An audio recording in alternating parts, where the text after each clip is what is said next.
เรื่องอาសកស្លូតអាសកកាចកំណត់ចំណាំដកស្រង់ចេញពីកម្ពុជាសូរិយាលេខ1 2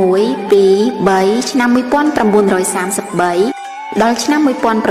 1934ទំព័រ174រៀបរៀងដោយព្រះអគ្គលេខានុកនៅក្រមបរិជ្ជនិពន្ធនិងឯកសារទំនៀមទម្លាប់លេខ27ដល់039រៀបរៀងដោយភិក្ខុតនស៊ីនួនសិក្សាសាលាបាលីជាន់ខ្ពស់ថ្នាក់ទី2រឿងអាសកស្លូតអាសកកាច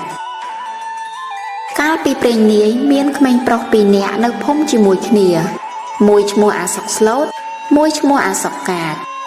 អាសកកាចចិត្តអាក្រក់បើលេងល្បែងអ្វីៗនឹងក្មេងផងគ្នាតែងតែរករឿងឆ្លោះផងជេរផងវាយគេមិនដែលខានម្ដាយឪពុកអាសកកាចនោះជាអ្នកក្រាន់បើមានស៊ីមានចាយកាន់ជើងអាសកកាចណាស់បណ្ដាជនក្នុងភូមិនោះខឹងស្អប់អាសកកាចពុនពេកឯអាសកស្លូតកំព្រាឥតមានមេត្តាបិតាមានតែជីដូនក៏ចាស់ជរាក្រលំបាកពេកក្រៃអាសកស្លូតនោះបើលេងល្បែងអ្វីៗនឹងក្មេងផងគ្នាក្នុងភូមិនោះពុំដែលឆ្លួប្រកែកដល់ម្ដងឡើយបណ្ដាលជនក្នុងភូមិនោះអាណិតស្រឡាញ់ឲ្យចំណីស៊ីខុសអ្នកនេះអ្នកនោះឲ្យមិនដែលសល់ខានម្លោះហើយអាសកកាចនោះច្រណែនទាំងមួម៉ៅក្តៅចិត្តរឹតតែកាចឡើងជេរវាយកូនគេឥតកោតញញើតចាស់នឹងចាស់ឆ្លោះគ្នាព្រោះតែកាន់ជើងកូនរៀងខ្លួនលោកអាសកស្លូតនិងអាសកកាចចម្រើនអាយុធំឡើងអាសកកាចបបួលអាសកស្លូតថាវើយយើងចង់នាំគ្នាទៅកាប់ឫស្សីលួសរនៀបត្បិតផ្ទះអាសកស្លូតឯងបាក់ពុកអស់ហើយអាសកស្លូតថាអញគ្មានប្រដាប់កំបិតឲ្យជាមុតមមទេទាំងអង្គត្រីសាច់ថ្នាំជក់ក៏គ្មានផងសប្ថ្ងៃរកបានព្រឹកខ្វះល្ងាចអាសកកាចថាកុំបាច់យកម្ហូបចំណីថ្នាំជក់កំបិតគ្រប់ប្រដាប់ទៅឡើយធានាលើអញទាំងអស់ឯងមានតែខ្លួនចោះថាហើយក៏បណ្ដាលគ្នាទៅដល់ផ្ទះអាសកស្លូតហើយអាសកស្លូតក៏និយាយប្រាប់ជីដូនថាបងសក់គេបបួលខ្ញុំទៅកាប់ឫស្សីលួសរនៀបប្រដាប់ប្រដាអាហារភោជននៅលើគេទាំងអស់ខ្ញុំមានតែខ្លួនទេជីដូនខាត់ថាចៅកុំទៅព្រៃឫស្សីនោះស្ងាត់ណាស់អាសកថាមិនអីទេយាយផ្ទះយាយពុកបាក់អស់ហើយបានរនៀបមកគ្រាន់នឹងជួសជុលកុំឲ្យផងយាយឯយាយផ្ដាំថាចៅទៅក៏ទៅចោះតែមើលថែទាំប្អូនផងអាសកស្លូតអាសកកាចវិចបាយសំណុំគ្រប់ប្រដាប់សម្រាប់កាប់ឫស្សីលួសរនៀបចេញទៅទាំងពីរនាក់ដល់ព្រៃឫស្សីកាប់បានហើយលួសរនៀបអាសកកាចបានរនៀបតិចអាសកស្លូតបានរនៀបច្រើនហើយឈប់សម្រាកស៊ីបាយទាំងពីរនាក់អង្គុយទល់មុខគ្នាអាសកកាចគិតថាជីវិតឯងមកជាស្លាប់នឹងដៃអញឥឡូវនេះគិតហើយក៏ចាប់យកកំបិតបន្ទោះចាក់ចំភ្នែកអាសកស្លូតដែលកំពុងស៊ីបាយអាសកស្លូតស្រែកយំថាហេតុដូចម្ដេចក៏មកចាក់ខ្ញុំអាសកកាចឆ្លើយថាឯងរករបររបស់អញហើយមកស៊ីបាយអញទាំងរនៀបក៏បានច្រើនជាងអញទៀតអាសកស្លូតឆ្លើយថាកាលបងឯងបបួលខ្ញុំមកកាប់ឫស្សីលួសរនៀបខ្ញុំប្រកែកថាខ្ញុំគ្មានអ្វីទេបងឯងធានាថាបាយមហូបគ្រប់ប្រដាប់នៅលើបងឯងទាំងអស់បានជាខ្ញុំមកឥឡូវបងឯងចង់យករនៀបទាំងអស់ក៏យកចោះតែកុំសម្លាប់ខ្ញុំអាសកកាចឆ្លើយថាឯងនេះមាត់រឹងណាស់អាភាវនាទៅថាហើយអាសកកាចក៏ចាប់កំបិតបន្ទោះចាក់ភ្នែកអាសកស្លូតម្ខាងទៀតឈាមបាញ់ហូរស្រក់ជោកមុខជោកដើមទ្រូងខ្វាក់ភ្នែកទាំងពីរឈឺចាប់ខ្លាំងណាស់ស្ដាយជីវិតខ្លួនណាគិតដល់ជីដូនចាស់ជរាកំព្រានៅឯផ្ទះម្នាក់ឯងអាសកកាចថាឯងទៅឲ្យត្រីវិស៊ីទៅថាហើយច្រានអាសកស្លូតទៅជិតមាត់ស្ទឹងហើយធាក់ទម្លាក់ទៅក្នុងទឹកស្ទឹងកំពុងហូរដោយគិតថាអាសកស្លូតមកជាស្លាប់ហើយក៏ប្រមូលរនៀបទាំងអស់ចងបាច់វិលមកផ្ទះដាក់រនៀបហើយហួសទៅនិយាយថ្លែងកុហកប្រាប់ជីដូនអាសកស្លូតថាចៅយាយឯងខ្លាខំស្លាប់ទៅហើយយាយលើអាសកកាចប្រាប់ថាខ្លាខំចៅស្លាប់ក៏ទួញយំសោកបោកខ្លួនហៀបនឹងខ្សែជីវិតឯអាសកកាចរីករាយសប្បាយចិត្តហើយក៏ដើរលេងចិត្តផ្ទះដូចធម្មតាដោយចិត្តក្លាហានរកគ្រឿងឆ្លោះនឹងគេតពីនេះដំណើរអំពីអាសកស្លូតគ្រាដែលអាសកកាចចាក់ឆ្កៀលភ្នែកទាំងពីរខាងហើយវិធាក់ទម្លាក់ទឹកស្ទឹងកំពុងហូរទៅនោះ អាសុកស្លូតហើយបណ្ដាច់ខ្លួនតាមខ្សែទឹកហូរទៅក៏ភាវនារកពុទ្ធោពុំដាច់ពីមាត់គ្រានោះអ្នកតាមួយមានមហិទ្ធិខ្លាំងពូកែណាស់ដែលមានអាស្រមនៅក្នុងព្រៃរលាងចិត្តមាត់ស្ទឹងនោះអ្នកតាមានក្រពើធំមួយដេកនៅក្រោមអាស្រមអាចតំណែងជាមនុស្សបានដល់ពេលឃ្លានអាហារក្រពើនោះក៏វាចុះមកស្ទឹងស្វែងរកមនុស្សដល់ពេលឃ្លានអាហារក្រពើនោះក៏វាចុះមកស្ទឹងស្វែងរកអាហារវាហែច្រាស់ទឹកហែទៅប្រទះនឹងអាសុកស្លូតដែលកំពុងហែបណ្ដាច់ខ្លួនតាមខ្សែទឹកក្រពើលាន់មាត់ថាអាយ៉ាលៀបធំណាស់តើអញមករកអាហារថ្ងៃនេះប្រទះបានមនុស្សស៊ីហើយខំប្រឹងស្ទុះហែទៅចិត្តលឺមាត់ថាពុទ្ធោក៏សង្ស័យចិត្តមើលទៅភ្នែកទាំងពីរឃើញធ្លុះរកប្រស័យគ្មានក្រពើគិតថាគួរអញយកទៅថ្វាយលោកតាអញកុំស៊ីមនុស្សនេះ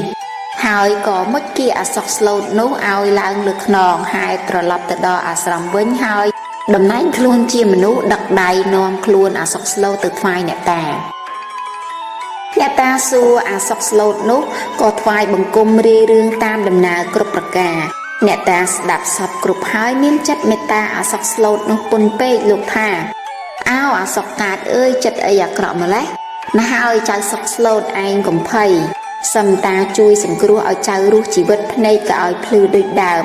បានទៅជួបនឹងជីដូននៅផ្ទះវិញថាហើយក៏ផ្សំថ្នាំដាក់ភ្នែកសោតទឹកមុនផ្លុំភ្នែកឲ្យចៅសុកស្លូតនោះក៏បានភ្លឺភ្នែកដូចដើមទៅអ្នកតាក្តាប់ដីខ្សាច់មួយដៃសេកទឹកមុនផ្លុំដីខ្សាច់ដាក់ឲ្យដៃចៅសុកផ្ដាំថាចៅឯងក្តាប់ឲ្យជាប់ពុំលាដៃបើទៅដល់ផ្ទះចៅប្រាប់ជីដូនឲ្យក្រាកន្ទេក្នុងផ្ទះហើយសឹមចៅចាក់ដីខ្សាច់នេះទៅលើកន្ទេអ្នកតាផ្ដាំហើយហៅក្រពើមកឲ្យចៅសុកស្លូតជិះលើខ្នងហើយតាមស្ទឹងទៅបានទៅដល់កន្លែងដែលអាសុកកាចធាក់ទម្លាក់ក្នុងទឹកនោះចៅសុកឃើញព្រៃឫស្សីដែលកាប់លួសរនាបក៏ចាំជាក់ក្រពើដាក់ចៅសុកឲ្យឡើងលើគោកចៅសុកក៏លាក្រពើដើរដរាបទៅដល់ផ្ទះហើយចូលទៅយំសំពះជីដូនឃើញចៅហើយស្ទុះមកអោបយំខ្សឹកសួរនិយាយប្រាប់ថាគេប្រាប់យាយថាខ្លាខំចៅស្លាប់ទៅហើយម្ចាស់ជីវិតអើយជីដូនយំសោកបោកខ្លួនអាសូរចៅហៀបនឹងខ្សែជីវិតចៅមិនស្លាប់ជីដូនអនណាស់រកអ្វីព្រៀបផ្ទឹមពុំបានឯចៅសុកនិយាយប្រាប់ជីដូនតាំងពីទៅកាប់ឫស្សីលួសរនាបត្រូវអាសុកកាចវាចាក់ភ្នែកធ្លាក់ទម្លាក់ទឹកហើយបានក្រពើនាំថ្វាយអ្នកតាលុះរៀបរាប់រឿងប្រាប់ជីដូនគ្រប់ប្រការជីដូននឹងរឹតតែអាណិតចៅពេកហើយវាប្រាប់ជីដូនថាយាយក្រាកន្ទេក្នុងផ្ទះទៅជីដូនក្រាតាមពាក្យចៅសុកស្លូតក៏លាដៃដាក់ដីខ្សាច់លើកន្ទេកើតជាប្រាក់គោក្នុងផ្ទះអរណាស់តែពីអ្នកជីដូននឹងចៅបានចាត់ចែងទិញសម្លៀកបំពាក់គ្រប់ប្រដាប់ប្រើប្រាស់សង់ផ្ទះថ្មីល្បីមានដាច់គេក្នុងភូមិនោះឯអាសុកកាចឃើញអាសុកស្លូតក៏នឹកក្នុងចិត្តថាអញចាក់ភ្នែកវាទាំងពីរខាងចាក់ទម្លាក់ទឹកស្មានថាវាស្លាប់ឥឡូវវារស់ឡើងវិញភ្នែកភ្លឺដូចដើមមានទាំងរូបសម្បត្តិសម្បូរប្រើប្រាស់គ្មានខ្វះអ្វីប្លែកអំពីដើមលុះដល់វេលាស្ងាត់មួយវាបានជួបនឹងអាសុកស្លូតក៏សួរថាកាលឯងនឹងអញទៅកាប់ឫស្សីលួសរនាបនោះបិសាចមកបណ្ដាចិត្តអញឲ្យចាក់ភ្នែកទាំងពីរខាងធាក់ទម្លាក់ទៅក្នុងទឹកស្ទឹងអញស្មានតែឯងស្លាប់ហេតុដូចម្ដេចក៏ឯងរស់ឡើងវិញហើយមានទាំងទ្រព្យសម្បត្តិច្រើនជាងគេផងអាសុកស្លូតឆ្លើយថាគុណបានគុណបងកុំអីខ្ញុំក្រលំបាកតោកយ៉ាដូចបងឯងដឹងស្រាប់ហើយនិយាយប្រាប់អាសុកកាចតាមត្រង់ថាការដែលបងចាក់ភ្នែកខ្ញុំទាំងពីរខាងធាក់ទម្លាក់ទឹកក្នុងស្ទឹងនោះខ្ញុំភាវនារកតែពុទ្ធោក៏បានជួបនឹងក្រពើនាំទៅថ្វាយអ្នកតាជប់ភ្នែកជប់ដីខ្សាច់ឲ្យខ្ញុំលុះមកដល់ផ្ទះដាក់ដីខ្សាច់កើតជាប្រាក់មាសបានជាខ្ញុំមានបានសប្តាហ៍ថ្ងៃនេះអាសុកកាចលើអាសុកស្លូតនិយាយរឿងដូច្នោះក៏បណ្ដាចិត្តលោភលន់ប្រមាណគិតថាអញនឹងធ្វើឲ្យបានដូចអាសុកស្លូតថ្ងៃក្រោយជួបនឹងអាសុកស្លូតក៏និយាយថាអាសម្លាញ់អើយអញចង់ទៅកាប់ឫស្សីលួសរនាបនៅព្រៃដែលយើងទៅកាប់ត្រង់កន្លែងមុននោះឯបាយទឹកអាហារភោជនថ្នាំជក់កំបិតតូចធំប្រដាប់កាប់ឫស្សីលួសរនាបស្រេចលើអញទាំងអស់ឯងមានតែខ្លួនទៅបានហើយអាសុកស្លូតថាក្រែងសម្លាប់អញទៀតអាសុកកាចថាមុននោះខ្មោចកំរោលចូលឲ្យអញងងឹតមុខអញចាក់ឯងដោយមិនដឹងខ្លួនសោះឯងកុំប្រកាន់ខឹងនឹងអញ អាសុកស្លូតថាចាំខ្ញុំជូនទៅត្បិតបងសុកឯងមានគុណលើខ្ញុំច្រើន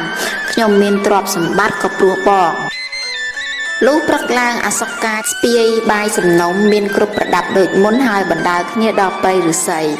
លុះកាត់បានពុះលួរនាបហើយនាំគ្នាអង្គុយស៊ីបាយអាសុកកាចហិតកំបិតបន្ទួទៅអាសុកស្លូតប្រាប់ថាឯងចាក់ភ្នែកអញមកខាងទៅអាសុកស្លូតប្រកែកបំព្រមចាក់អាសុកកាចថាជើចាក់មកអីមិនដេចមិនអាណិតគ្នាផងសោះអាសុកស្លូតក៏ចាក់ឆ្កៀដូចគេឆ្កៀក្រសាំងឲ្យខ្វាក់ភ្នែកមកខាងទៅឯអាសុកកាចឈឺពើផ្សាណាស់តែចិត្តចង់ប្រញាប់បានប្រាក់ដូចអាសុកស្លូតក៏ឲ្យអាសុកស្លូតចាក់ភ្នែកមកខាងទៀតហើយបង្គាប់ឲ្យអាសុកស្លូតច្រានទៅចិត្តមាត់ស្ទឹងទាំងបង្គាប់ឲ្យធាក់ផងអាសុកស្លូតក៏ធាក់ទម្លាក់ទឹកស្ទឹងទៅអាសុកកាចសួរថាការដែលអញចាក់ឯងមុននោះឯងធ្វើដូចម្ដេចខ្លះអាសុកស្លូតថាអញរកតែពុទ្ធោជាប់នៅមាត់អាសុកកាចស្រែករកតែពុទ្ធោមិនឈប់លឺរំពងព្រៃមាត់ស្ទឹងទន្ទឹងរកកពើក៏ពុំជួបសោះណាមួយវាឈឺចាប់ហែបណ្ដែតខ្លួនយូរបន្តិចទៅអស់កម្លាំងឆ្លក់ទឹកស្លាប់ទៅហើមរលួយរលេះត្រីស៊ីនៅតែលលាក្បាលខ្មោចអាសុកកាចក៏អណ្ដែតតាមខ្សែទឹកលងគេឮតែពុទ្ធោដរាបដល់កំពង់ទឹកមហាសេដ្ឋីវេលានោះកូនក្រមុំមហាសេដ្ឋីនាំខ្ញុំប្រុសស្រីចុះទៅងូតទឹកកំពុងតែកញ្ជ្រោកទឹកលេងសប្បាយស្រាប់តែឃើញលលាក្បាលអាសុកកាចនោះអណ្ដែតមកចិត្តលើងស្រែកថា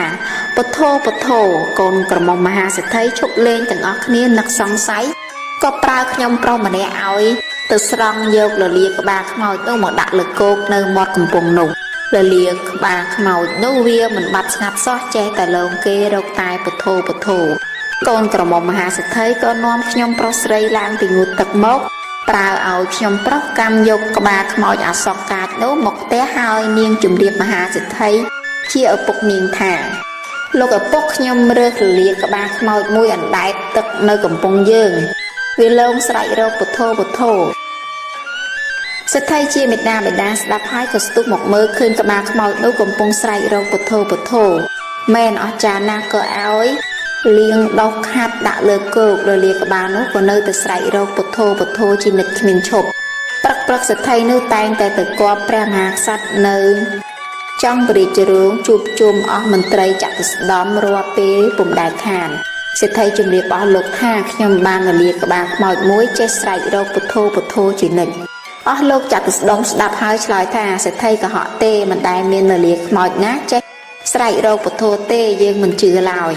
សេដ្ឋីថាពិតប្រកបណាស់បើអស់លោកមិនជឿខ្ញុំហ៊ានភ្នាល់ដោយមាស100តម្លឹងអស់លោកចាក់សុស្ដំទាំង4ថាយើងហ៊ានភ្នាល់ហើយធ្វើសម្បត្តិចុះកិច្ចសន្យាសេដ្ឋីទៅដល់ផ្ទះឮលលាខ្មោចស្រែករកពុទ្ធោកោកនឹកថាអស់លោកមុខជាចាញ់ហើយសេដ្ឋីយកមាស100តម្លឹងឲ្យកូនក្មួយកាន់កោកដែលដាក់លលាក្បាលខ្មោចនោះយ៉ាងរហ័សទៅលុះចូលទៅដល់ទ្វារកំពែងខាងក្រៅលលាខ្មោចបាត់សម្លេងឈឹងពុំឮស្រែកពុទ្ធោសោះ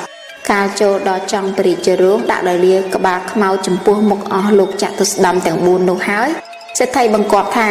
ចាំអីទៀតក៏មិនស្រែករកពុទ្ធោទៅលលាក្បាលខ្មោចបាត់សូនឈឹងមិនឮរកពុទ្ធោសោះមហាសេដ្ឋីចាញ់ក៏ជូនមាស100តម្លឹងទៅអស់លោកឯអស់លោកចំអកថាសេដ្ឋីយកក្បាលខ្មោចមកវារកពុទ្ធោថ្លង់យើងរាល់គ្នាហើយទះដៃសោចលាន់នៅទីព្រះរាជរោងសេដ្ឋីខឹងនឹងក្បាលខ្មោចណាស់លាអស់លោកចេញមកក្រៅដល់កំពែងស្រាប់តែលលាក្បាលខ្មោចស្រែកថាពុទ្ធោសេដ្ឋីរត់តែខឹងណាស់ដល់ផ្ទះប្រើបាវឲ្យយកពូថៅនាំយកលលាក្បាលខ្មោចនោះទៅសំពងចោលឯកំពង់ទឹកបាវយកទៅមិនសំពងឲ្យល្អិតត្រឡប់ជាបោះលលាខ្មោចទាំងមូលចោលទៅក្នុងទឹកឯលលាក្បាលខ្មោចអាសុកកាចនោះអណ្ដែតតាមទឹកស្ទឹងហូររសាត់ទៅក្រោមវាលងរកពុទ្ធោរៀងទៅដល់កំពង់វត្តវេលានោះលោកសង្ឃនិមន្តទៅស្រង់ទឹកបានឃើញលលាក្បាលខ្មោចលងរកពុទ្ធោលោកក៏ស្រង់យកទឹកកត់និមន្តលោកផកសង្ឃផងគ្នាបាំងសុគររួចដុតក្បាលខ្មោចនោះសោះហើយលោកពិចារណាថាគួរយកកំទេចឆ្អឹងនេះលាយនឹងម្រ័ក្សខ្មុកសព្រះវិហារបញ្ជូនផលឲ្យដល់អ្នកដែលស្លាប់ហើយលោកក៏យកខ្មុកលាបតាមសពប្រតិលោកទៅសល់បន្តិចបន្តួចយកទៅលាបនឹងរទេះលោកការដែលម្រ័ក្សខ្មុករទេះនោះស្ងួតហើយលោកភ្នុកប្រតិចង់ទឹមរទេះបទៅសួរញាតិញោមលោកឲ្យសិស្សដឹកគោមកទឹមរទេះឡើងគ គង់បោចេញពីកប់ទៅវេលាស្ងាត់ពីមនុស្សរទេះនោះលន់ផ្លូវនឹងដុំសង្កៀតគ្នាដោយរទេះធម្មតាតែដល់ជួបនឹងឧបាសកឧបាសិការទេះនោះលន់ឮដោយលោកជេបញ្ចៅគេថាមេចៅញាប់ញញឧបាសកឧបាសិកាឮខឹងនឹងលោកព្រោះថាលោកជេបញ្ចៅប្រពន្ធកូនគេក៏ដៀថ្មាស់ជាពាក្យទម្ងន់លោកប្រកែកដូចម្ដេចក៏ពុំស្ដាប់រឹតតែប្រមាថលោកឥតកោតញញើតលោកខួសទៅទៀតជួបនឹងនិមឺនគេកំពុងដើរមានគ្នាច្រើនអារទេះលោកលន់ឮទៀតដូចជាលោកជេម្ដាយនិមឺនទាំងនោះថា